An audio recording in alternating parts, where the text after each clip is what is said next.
going on, New York Yankees fans? AGP back again from the Big Blue in the Bronx YouTube channel. Sorry this is coming out a little late. I had a busy day today. Not necessarily the greatest day, but I'm still going to come out here and make content for you guys because you guys are some of the best subscribers on the planet. Thank you to all 173 people that are subscribed to this channel. We are growing really fast and faster than expected. So with this video, I'm going to recap the Yankees series against the Orioles. The Yankees took 2 out of 3. The last game they lost. So there isn't a lot to talk about with the first 2 games. Game 3, there's a lot to talk about. So game 1, which was April 5th, that was the night that me, Sean, and Luca went live for the Boys in the Big Apple podcast. Jordan Montgomery did excellent. 6 innings, 4 hits, 7 strikeouts. And the bullpen did just fine as well. Luis Cessa, 2 innings, 1 walk, and 3 strikeouts. And people don't know, but I'm not really a fan of Luis Cessa, but you know, he did well in that outing. And then Aroldis Chapman came on for the wasn't a save situation because the score I believe was 7-0.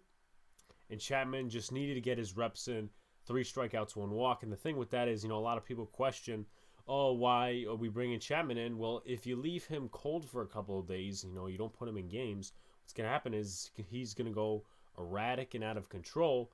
So I think it was good that the Yankees did that, and he obviously did a good job in the 9th inning. So obviously, as I said, solid game for Jordan Montgomery. 3 for 6 with runners in scoring position, so not too many situations, but in those situations, the Yankees did provide some hits, runs, whatever, what do you call it. Judge had a good day, Aaron Judge being that. He went 2 for 3, and obviously had a homer, and one of the other ones being a hit was a single. Giancarlo Stanton with a late grand slam in the game. I was very impressed. That was actually around the time that we started the podcast. So it was around 8:10 that Giancarlo Stanton hit that home run, and then we just got on and we kind of showed our emotions there. We were very happy that the Yankees took the lead. Obviously, that night as well was the Knicks game, so we were keeping track on both of those while talking about the Sam Darnold trade and stuff like that. Aaron Hicks got his first hit of 2021, but you know, it's not much. He's been struggling this season, and I hope he does better, but right now he's probably one of the worst hitters in the lineup. Sorry to say that, but that is the truth. So that's pretty much game 1. So let's go to game 2. I'm just going to switch these out real quick. Garrett Cole. I feel like this was one of his best starts as a Yankee. And obviously you've had so many starts before, but it just feels more real now that fans are in the stadium. And, you know, the scenery and the energy is back at Yankee Stadium. This was one of his best starts by far. Only 4 hits, 7 innings, and 13 strikeouts. I mean, how could you go wrong with that? 2 for 11 with runners in scoring position, 8 runners left on base. The final score was 7-2. So, you know, the runners in scoring position and the runners left on base stat might look a little raw and kind of unusual next to the score. But, you know, that sticks out when the Yankees don't situationally hit and they don't score a lot. Obviously, that will be a factor in recapping Game 3. But anyway, Jay Bruce, he hit a homer. Aaron Judge hit a 3-run shot. Dominant Garrett Cole, as I mentioned. Ludge's late struggles, and I'm not going to press too hard on Lucas Ludge. He was one of my favorites coming out of spring training, but this has to get a little better.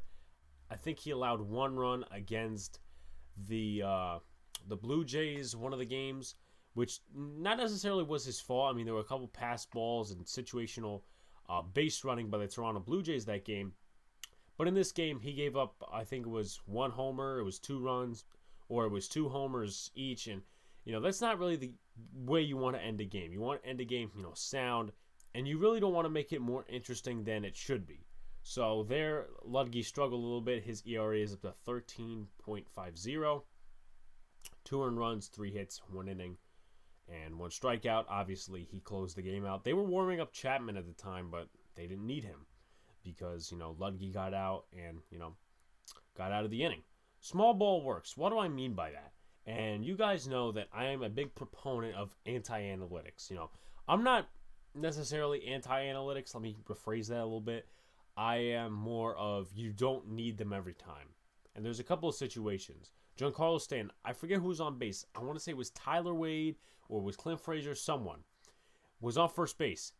They were set off to go to second. They were running to second. Giancarlo Stanton hits a double into the gap. That runner scores. And without the hit and run, meaning without the call to steal a base while Giancarlo Stanton is trying to make contact, that runner may not have gotten home. So again, for all the analytics bugs out there, sometimes small ball works. And I'm a big proponent of small ball. So that's me. But anyway, that's game 2. I know the first 2 games were a quick recap. Let's go to game 3, which is a little more interesting here. Let's put it up. So this game has a lot of stuff. A lot of the bad stuff from opening day came out on here. 3 for 14 with runners in scoring position. Not ideal at all. We lost this game 4-3 in extra innings. Torres and Bruce error. You can make the case, Torres, bad throw, Bruce didn't pick it. I'm going to equally blame it on both of them. Gleyber Torres has gotten the starting position at shortstop for a year now, year and a half, maybe under that, and he needs to get better. And that throw was in a pressure situation where you had to get the final out and your team could go in the bottom of the inning with a better chance of scoring and winning the game. But Torres, I feel like the nerves got to him and he didn't make a good throw. Regardless, Jay Bruce, in my opinion, as a defensive first baseman, and to them, Jay Bruce offers defense. He should have picked that. And unfortunately, he didn't pick that, and then it ended up being an error on Gleyber Torres, and what happened was the run scored, and, that was obviously the game there.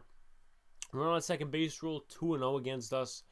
That's kind of the truth, unfortunately. But the Yankees really have to optimize with that runner on second base in their favor. Now, I'm not talking the top of the inning. I'm talking the bottom of the inning. Situational hitting.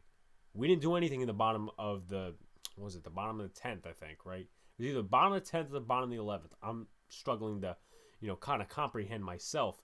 But regardless, when you still have the chance with the runner on second to tie the game, you have to hit.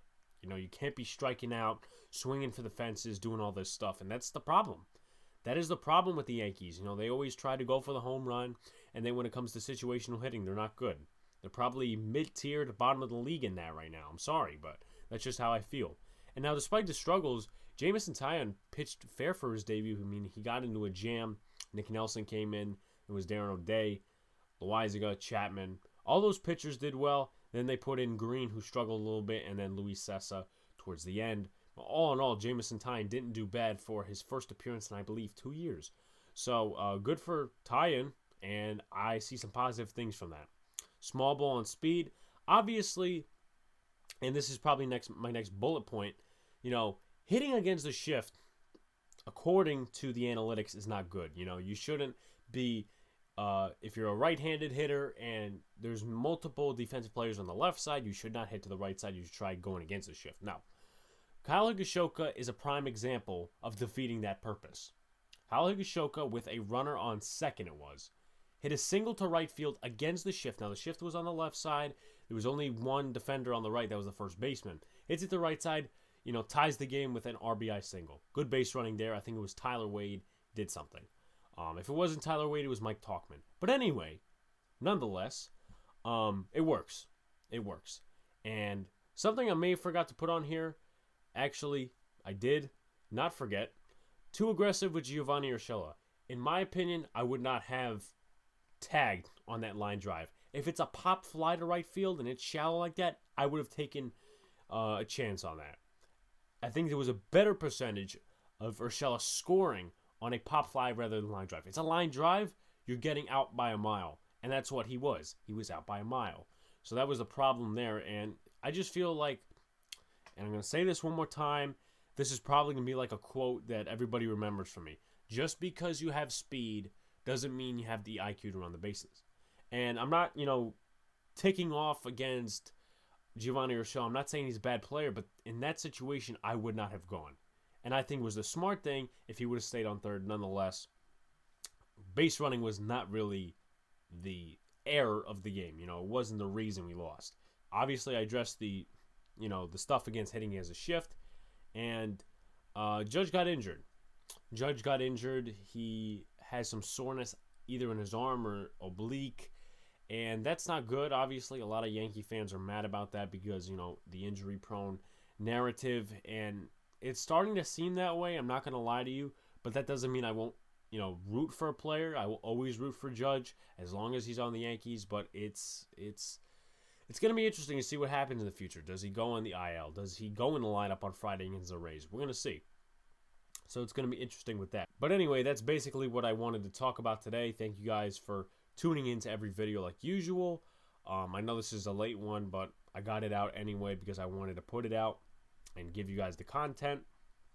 Thank you to all 173 subscribers. We're growing so fast.